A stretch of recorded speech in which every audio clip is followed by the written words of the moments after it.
discussed how we would look for a new law. In general, we look for a new law by the following process. First, we guess it.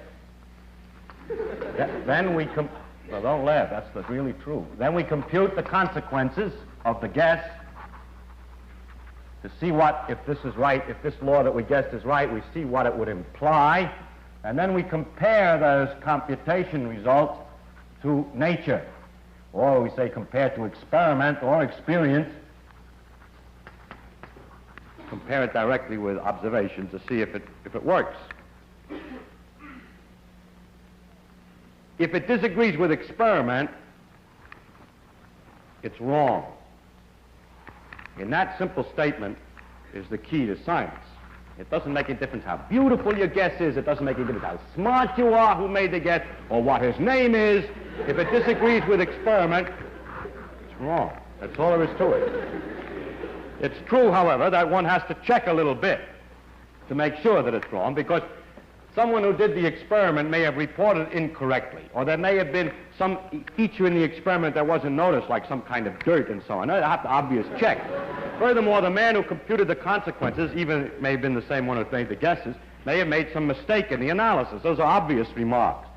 So when I say if it disagrees with the experiment, it's wrong, I mean after the experiment has been checked, the calculations have been checked, and the thing has been rubbed back and forth a few times to make sure that the consequences are logical consequences from the guess, and that in fact it disagrees with a very carefully checked experiment. This will give you somewhat a wrong impression of science. It means that we keep on guessing possibilities and comparing it to experiments, and this is to put an experiment on a little bit weak position. It turns out that the experimenters have a certain individual character. They like to do experiments even if nobody's guessed yet.